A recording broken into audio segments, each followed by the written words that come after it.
nós temos a sequência de como Adão, ou o homem, melhor, eu falo o homem, vivia nessa harmonia junto com a mulher, na perfeição do Sheva no Éden. Só que Satanás tenta o homem cair, perde. E nessa harmonia, ele, como nós vimos também semana passada, vem doença, pobreza, ignorância, fraqueza, desonra, vergonha e culpa. 7 pragas, 7 demônios. Mais para frente a igreja também mistifica uma sequência de chamados pecados capitais, são 7 também. Então, vem a ação demoníaca, que tem um estudo que eu falo mais dos 7, procure atrás que você vai entender a separação do Shesh e do Sheva, que é muito interessante também, já falei a aula passada. Só que aí vem a restauração, poder, riqueza, sabedoria, força, honra e glória. Muito bem, isso está em Apocalipse, capítulo 5, 12, como novamente o Cordeiro foi morto e trouxe de volta tudo de bênção para o homem. O primeiro Adão falhou, pecou, trouxe só desgraça, 7 desgraças. Só que o último Adão, o Cordeiro morto, traz 7 bênçãos de restituição. Só que nós vemos na Bíblia Sagrada que Jesus, ao morrer, sendo o último Adão, sendo o Cordeiro morto, ele justamente derrama aqui na terra, em 7 partes diferentes, ele derrama sangue. 7 partes.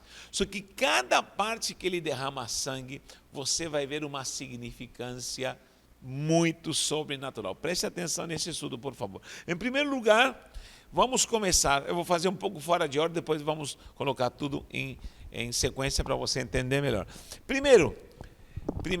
Qual foi o processo? Jesus começou a se angustiar na noite de Páscoa com os seus discípulos, na Páscoa, e diz que vai para o Getsemane para orar, para clamar. E diz que ele estava angustiado até a morte. Ele iria beber do cálice da ira de Deus. Afasta de mim este cálice.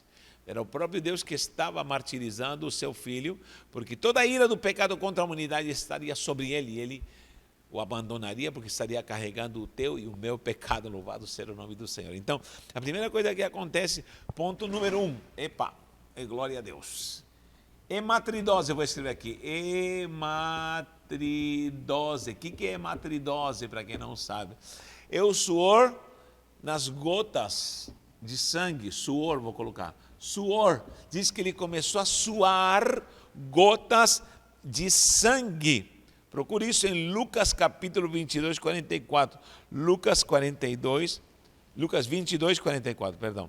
Lucas 22, o que diz aqui? Olha que interessantíssimo, como começou a se angustiar. Versículo 44 de Lucas 22. E estando em agonia, diz, orava mais intensamente, e aconteceu que o seu suor se tornou gotas de sangue. O seu suor se tornou gotas de sangue. Isso na ciência é conhecido como hema. Hema, você sabe que é sangue, hematridose é um fenômeno que acontece nas glândulas sudoríparas, aqui principalmente nas têmporas, na fonte aqui do cérebro, da cabeça, perdão, e na pele, quando há um estresse, quando uma angústia se extra, quando você está num pico altíssimo, é difícil chegar nesse ponto. Literalmente se corta um vaso, se rompem vasos e começa o suor a gotejar sangue. Olha a que nível de estresse o próprio Jesus estava. Ele estava angustiado até a morte. Ele falou para os seus discípulos: estou angustiado até a morte. Então Cristo começa a suar gotas de sangue. O seu suor se transformou em gota de sangue. Lucas 22, 44. Aqui, ó, Lucas 22, 44. Procure isso na Bíblia, você vai encontrar Jesus suando sangue. Então, o primeiro ponto onde Jesus derrama sangue pelo menos no Getsemane, na sua fronte, na sua testa. O seu suor pingava sangue. É um fenômeno. Mas Jesus estava vencendo uma das pragas que atingiu o homem depois do pecado. Por quê? Porque quando o homem pecou, o que aconteceu?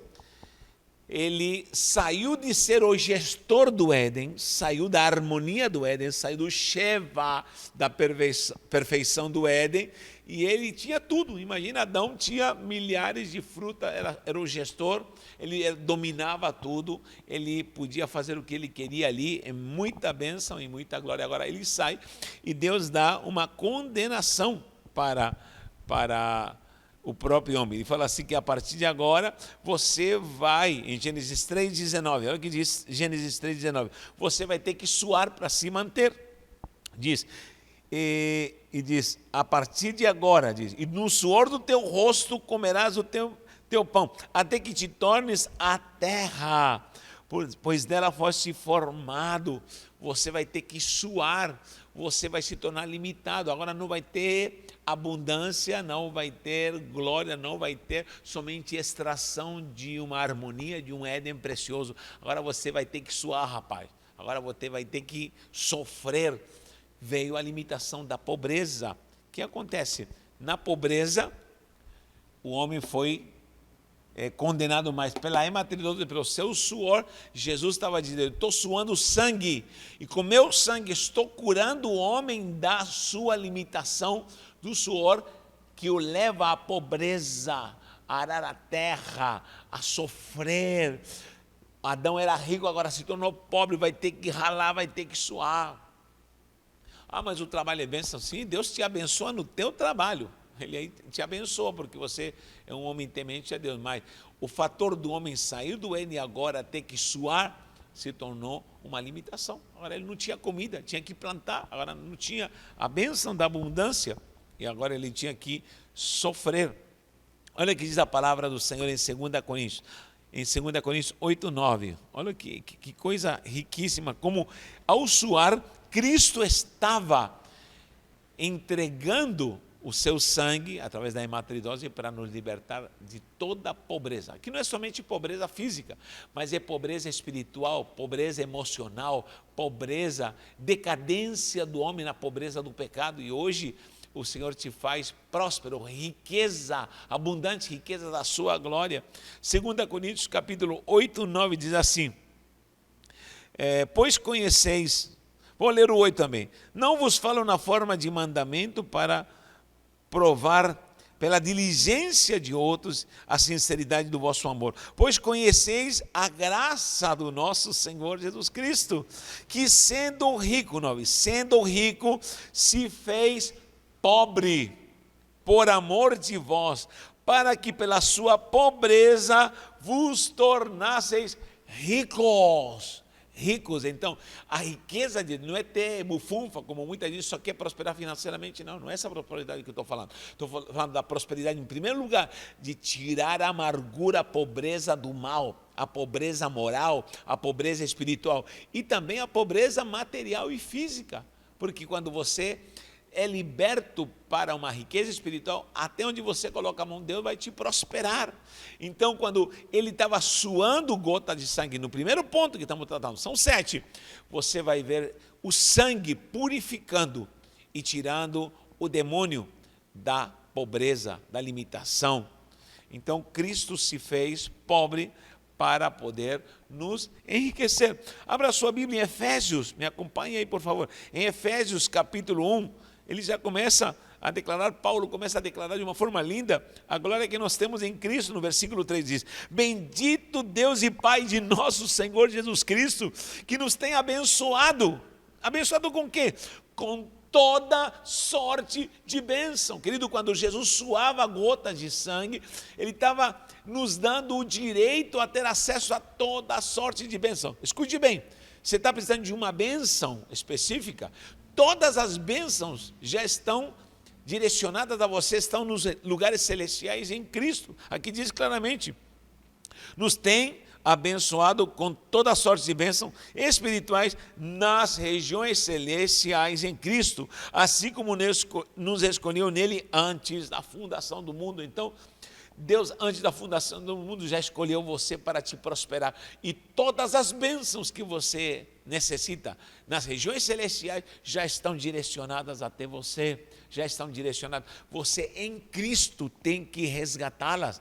Em Cristo você tem que ter e buscar a riqueza espiritual para a sua vida. Em Cristo você tem cura. Em Cristo você tem restauração. Toda sorte de riqueza espiritual, emocional, financeira, moral, estão em Cristo Jesus. Paulo diz claramente que em Cristo estão escondidos todos os tesouros. Quem está em Cristo encontrou tesouros espirituais. Meu Deus do céu. E eu lhe pergunto uma coisa: que coisa pode ser mais preciosa do que ser lavado e redimido no sangue do Cordeiro? Aleluia. O que pode ser mais precioso do que ter um nome escrito no livro da vida? Querido, eu me emociono com isso, sabe por quê? Porque hoje em dia tem gente procurando tantas coisas fúteis, mas quando Jesus derramava o seu sangue, primeiro ponto, sangue, hematridose, o seu suor estava tirando o suor da maldição, o suor da pobreza. Agora esse homem pecador encontra salvação, tá bom? Esse é o primeiro ponto onde Jesus derrama sangue. Agora temos o segundo ponto, temos a coroa de espinhos. Olha só, segundo também é na fronte, é na cabeça, mas é na coroa, pela coroa de espinhos. O espinheiro é um arbusto muito típico ali de Israel.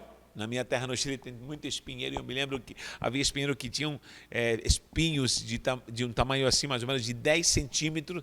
Um espinho é uma planta muito tóxica, ela abafa, ela mata as outras plantas. É por isso que a semente que caiu em terra boa germinou, outra parte caiu em pedras, ela secou.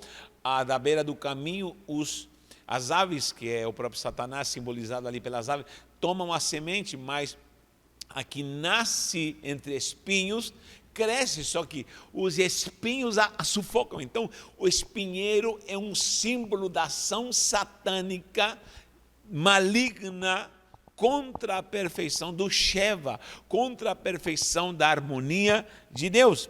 Os espinhos na Bíblia sempre vão simbolizar a ação diabólica, satânica, abafando a tua vida, abafando a glória, a bênção, a harmonia de Deus, abafando o Sheva de Deus, a perfeição. Olha o que diz em Provérbios 22:5, me acompanhe. Provérbios 22:5 diz: espinhos e laços há no caminho do perverso, e o que guarda a sua alma retira-se para longe deles. Então, quando Jesus estava sendo cravada essa coroa de espinhos, Jesus estava falando: eu vou sangrar uma coroa de espinhos, para quê? Para devolver a coroa de glória. O Salmo 8 diz claramente que fez o homem um pouco inferior aos anjos, e de glória o coroaste, de glória e honra o coroaste. Adão estava coroado em glória, Adão podia falar face a face com Deus, só que quando ele cai, sai a coroa de glória, vai para a vergonha, e essa coroa de espinhos vem para ele. A ordenança foi em Gênesis, quando ele peca, ele sai, Jesus fala assim: a partir de agora, você não vai estar mais no Éden, espinheiros e abrolhos será a tua caminhada. De espinheiros, o espinheiro sempre vai ser a fraqueza do homem, ou a parte onde o Satanás estará atingindo. Paulo falava alegoricamente de um espinho na carne, ao qual pediu 3 vezes, meu Deus, 3 vezes pediu para Deus para que o livrasse desse espinho da carne. E o que aconteceu? Deus falou para ele: meu servo Paulo, a minha graça te basta. E diz que era um emissário de Satanás. Então esse espinho na carne diz que era um emissário de Satanás. Olha como a alegoria do espinheiro está significando um ataque do diabo. Então os espinhos estavam atingindo Jesus, falava: esse demônio pode me atingir, não tem problema, esse espinheiro pode me atingir, mas eu vou derramar meu sangue para libertar da maldição do espinheiro. Adão só colheu espinheiros depois que saiu do Éden e da bênção da harmonia do Sheva. Em Isaías 32:13, procure aí, Isaías 32:13, diz: sobre a terra do meu povo virão espinheiros e abrolhos, como também sobre todas as casas onde há alegria nas cidades ultras. Você pode ver uma palavra de condenação. Quando o povo era rebelde, a maldição era: ei, vai vir espinheiro, hein? Na lavoura, na bênção onde vocês plantavam, por ter se afastado de mim, vai vir espinheiro. Então, essa é uma praga maligna. São emissários de Satanás que vêm quebrar o Sheva, vêm quebrar a harmonia de Deus. Que mais? Tantas passagens que falam sobre o espinheiro, e de fato nós vamos encontrar Cristo derramando sangue através da coroa de espinhos.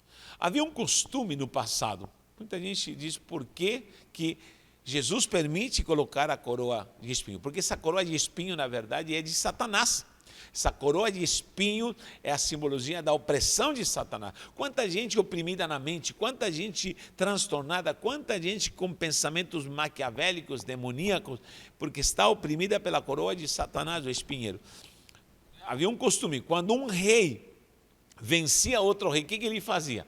Ele fazia o rei vencido deitar no chão, e ele literalmente pisava na cabeça desse rei, pegava a coroa desse rei e colocava na sua própria coroa. Quando ele colocava na sua coroa, ele estava te falando: eu pego tua coroa, coloco na minha cabeça e eu estou te vencendo. E esse rei era vitorioso. Então, quando Jesus está morrendo na cruz e carrega a coroa de espinhos, com essa coroa ele está pisando no reinado de Satanás, ele está pisando na cabeça de Satanás por causa de você. Ele pega a coroa de espinhos e coloca na própria cabeça de Jesus. Por quê? Lógico que é alegoria, algo simbólico. Coloca nele por quê? Porque Jesus diz: eu sofro, eu assumo esse sofrimento do teu reinado maquiavélico, satânico, por causa do meu povo, por causa da minha igreja. Então, essa é a segunda parte onde Jesus derrama sangue, esse sangue precioso que nos livra de todo o pecado, esse sangue que nos livra de toda a opressão, para nos tirar da opressão maligna. Primeiro foi o suor, para nos tirar da pobreza, da limitação. Agora, a coroa de espinho vai nos tirar da desonra. O homem era coroado com honra, com glória, agora perdeu a coroa. Agora o homem volta a ter honra novamente, o homem volta a ter a virtude de estar honrado e estar reinando. Diz a palavra que nós reinamos juntamente com Cristo, estamos assentados nas regiões celestiais juntamente com Cristo. Terceiro ponto, são 7, hein? Terceiro ponto, o sangue das mãos furadas. Os cravos, não são pregos, são cravos, pedaços de metal de 10 a 15 centímetros que furaram as mãos de Jesus. Sai sangue. As mãos simbolizam o fazer, o agir, o caráter.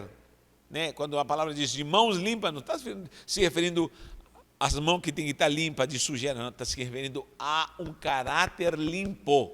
Né? Levantar mãos santas, só as mãos, a cabeça não tem que ser santa, não. Quando diz mãos, se refere ao caráter de uma pessoa. Quando uma pessoa diz: eu tenho as mãos limpas, ele está dizendo: eu não tenho culpa, eu não tenho pecado e tenho me santificado. Então, as mãos simbolizam o fazer do homem. Quando o homem levanta as mãos, em hebraico é yadá, ele se conecta com Deus para orar. Então, as mãos simbolizam bênção, só que o homem pecou e ele ficou maculado nas suas mãos. E em tudo que Adão, o homem na verdade fazia no Éden, tudo era numa gestão abençoada, onde ele colocava a mão era abençoado. Só que quando ele sai do Éden, em tudo que ele coloca a mão, há maldição. A terra é amaldiçoada por causa dele. Então vem uma grande desestrutura, desarmonia, e tudo que o Adão agora com Eva fazem está embaixo de maldição. Que loucura, né? Poder ver agora as mãos que eram santas, né? Porque as mãos simbolizam poder, o poder de fazer. Agora o homem está vulnerável. Para o poder, doença, veio malignidade, veio praga, e lamentavelmente isso aconteceu com o homem porque pecou. Só que o que acontece? Jesus sangra nas mãos. Sabe para quê? Para restituir a glória. E agora há uma promessa, diz que com as mãos nós vamos curar doentes, imporão as mãos e curarão doentes. Então houve uma restituição. Jesus agora, as mãos que estavam doentes, as mãos que agora só trazem praga e tudo que fazia-se era em maldição, agora em Cristo as mãos são santificadas, as mãos, o caráter é santificado, o meu agir, meu fazer é santificado. Ele diz, imporão as mãos e expulsarão demônios. Agora as mãos nossas são abençoadas, nós temos poder para expulsar demônios, imporão as mãos e curarão os doentes, diz, pegarão em serpentes e não lhes fará dano algum, vão beber coisas mortíferas, também não vai acontecer nada, imporão as mãos e você vai curar. Isso está em Marcos 16, 18. Há uma promessa para a igreja curada com as mãos santas, com as mãos purificadas, porque Cristo devolve essa glória. E agora todos aqueles que estão destituídos voltam a ser abraçados e transformados pelo poder do Senhor Jesus. Tá bom? Então, terceiro ponto aqui é as mãos. As mãos furadas foram furadas por pregos, mas agora nós estamos santificados, levantando mãos santas, abençoadas para a glória do Senhor Jesus. Amém? Um dia eu vou dar esse estudo com mais detalhes, mas você vai ver. 3 pontos. Aí, Mateus 12, o suor, coroa de espinhos, derrotando o império de Satanás, e as mãos agora santificadas para nós sermos ungidos, abençoados. E desde já eu levanto minhas mãos para te abençoar. Aonde você estiver ouvindo, eu declaro, se você está doente, receba cura. Se você está atribulado, o Senhor te dá graça, virtude e poder para vencer Satanás. Se o teu lar está sofrendo, eu levanto as minhas mãos com o poder de Deus e digo, sai todo o mal, cai por terra, na autoridade do nome de Jesus. Onde a serpente com seu espinheiro maligno estiver atuando na sua vida financeira, na sua vida emocional, eu repreendo.